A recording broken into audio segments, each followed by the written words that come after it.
Good morning, respected panel members and everyone present. I appreciate the chance to present my research today. My name is Nadrah Syuhada Ramli, and the focus of my study is to investigate the impact of the netball smart dynamic warming up on the physical performance of young netball players from the JMX clubs. The aim of this research is to understand how this warming up program affects important athletic qualities such as agility and muscular power, which are vital for player performance. Throughout this presentation, I will guide you through the rationale behind the study, the design and methodology used to carry out, and the data analysis procedures that were applied. I will then share the key findings and discuss what this result mean for training practice. Finally, I will wrap up with conclusion, limitation, and recommendation for future work.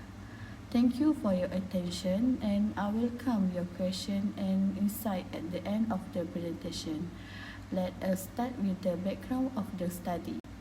Netball is a fast-paced sport that puts a lot of physical demands on players, especially when it comes to quick movements, jumping, and landing. Because of this, players need strong agility and power to perform well and stay safe on the court. Agility helps players move efficiently and respond quickly during the game, while lower body power supports actions like sprinting and jumping. Studies by McKenzie ETL 2019 and Belcher ETL 2021 have shown that these two abilities are key for effective performance. In addition, Hopper ETL 2017 found that training program focused on explosive movements can improve power and jumping skill, which are especially useful for netball players. This study is important because it focuses on improving athletic performance while also helping to reduce the risk of injuries among netball players.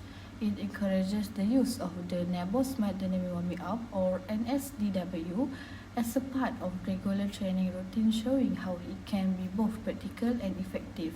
Additionally, the study helps to fill a gap in current research by highlighting how warming up programs can offer both physical and injury prevention benefit in a sport-specific setting like netball. Although the netball smart dynamic warming up is known to be beneficial, there is still limited research on how it directly affects agility and power in young netball players. These physical qualities are essential. Agility and power support quick and explosive movement. However, its long-term impact on these areas is not clearly understood. By exploring this, the study can help coaches design better warming up routine that improve performance and safety for young athletes. For the objective in this study is to examine the effectiveness of netball smart dynamic warming up, which is NSDW, on agility and muscular power. The second one is to compare between netball smart dynamic warming up and traditional warming up on agility and muscular power among JMX young netball players. For the conceptual framework, we have IV, population, and DV. The IV is effect of netball smart dynamic warming up and traditional warming up. The population is JMX young netball players, and the DV is physical performance on agility and muscular power. These studies use a randomized pre and post test design. Players will split into two groups. One use the netball smart dynamic warming up, and the other one follow a traditional warming up. This help compare their effects on physical performance. For the research methodology, a total of 20 participants were involved in these studies. They were selected from two teams under the JMX Netball Club. All participants were healthy, aged between 12 until 17 years, and had no previous experience with resistance or neuromuscular training. Before and after the training period, I conducted pre and post tests to measure three physical components: which is agility, muscular power, and vertical jump performance. The first test was the Illinois agility test. How to do? A 10 by 5 meter area was set up with the cones. Participants started by laying down behind the line. On the signal, they sprinted forward, waved through the cones, sprinted to the end, turned back, and finished at the starting point.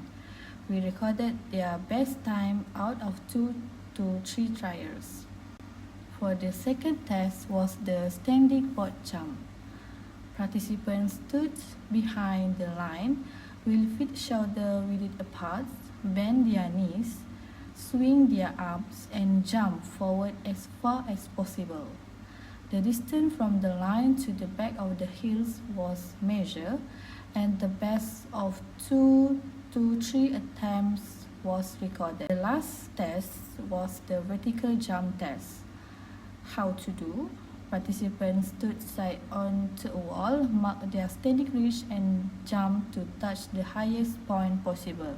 We measure the difference between the jump height and the standing reach, and again recorded the best of 2 to 3 attempts.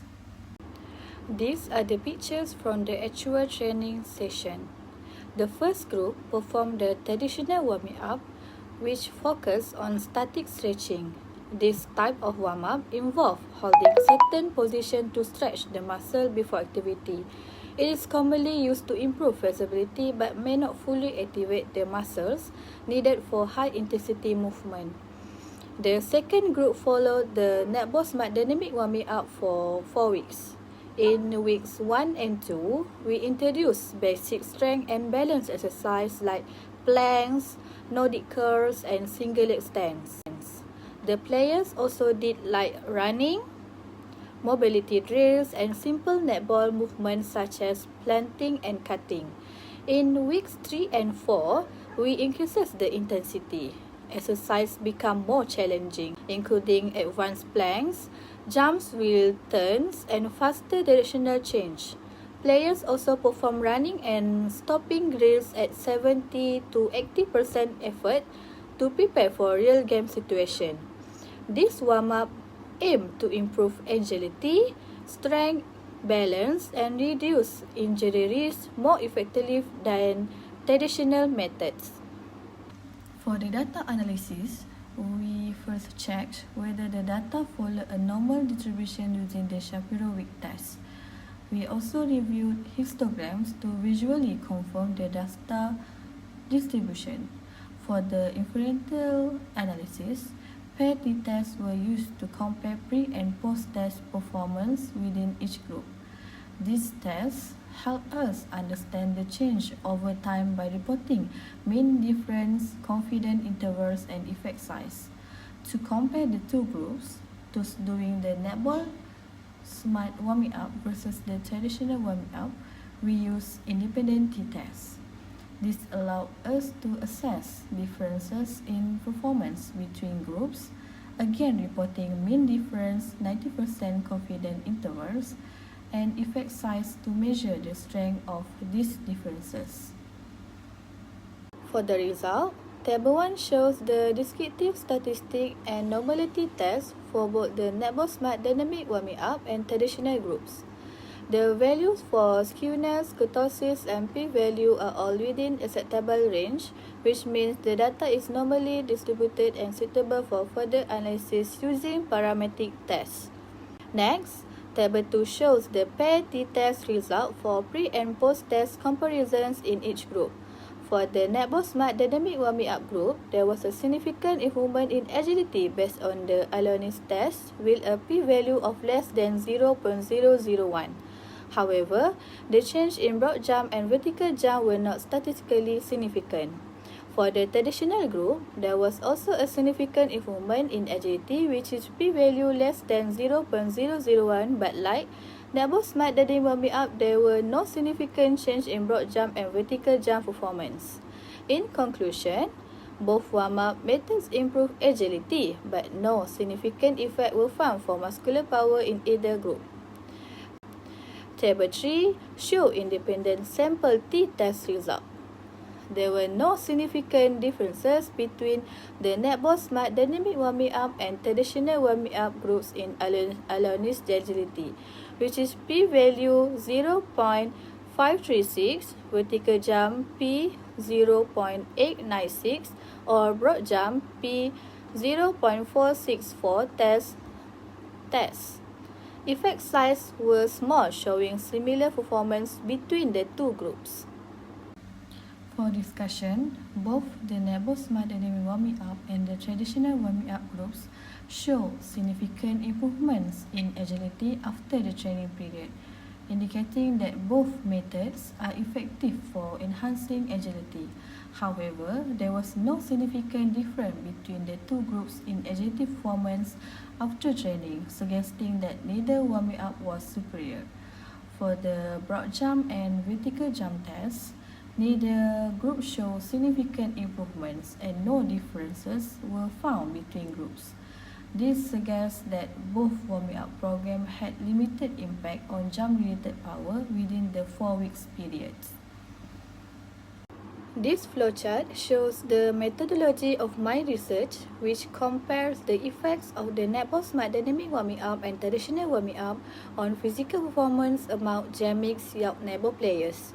The study began with ethical approval and athlete screening based on inclusion and exclusion criteria. Next, we conducted pre-test to measure anthropometric data, muscular power, which is vertical jump test and broad jump test, and agility using the aeronist test. Participants will then divide into two groups, which is netball smart dynamic warming up 10 player and traditional warming up 10 player, and underwent their respective warm up protocols during training for 4 weeks. After the 4 weeks, we conducted post-tests using the same procedure to assess any change. Lastly, we analysed the data to determine the effectiveness of each warm-up method. So, from the research, what we can conclude is in summary, both warming up methods effectively improve agility, but neither had a significant effect on broad jump or vertical jump performance. The result also show no significant differences between the two groups in any of the tests, meaning neither warming up was clearly better during this short intervention. This study had some limitation. The small sample size of 20 participants may not represent the wider population well. Also, the 4-week duration might have been too short to see meaningful change in jump performance. Additionally, the fitness test used might not have been sensitive enough to detect small improvements. My recommendations for the future: both warming up programs can continue to be used since they improve agility effectively, but neither show clear advantage. From improving jump power, warming up routines should include more targeted exercise like plyometry. Longer or more intense programs might also help produce better results. Future research should involve larger groups for more relevant results, and coaches might consider combining both warming up styles to keep training, engaging, and explore further benefits. This section presents the references that supported my research. In the appendices, I have included pictures taken during the pre and post test, as well as throughout the 4 weeks of training. This image serves as documentation of the actual process carried out in this study. As a conclusion, I hope this research can contribute to better understanding of effective warm-up strategy in yacht netball. That's all from me. Thank you very much for your attention.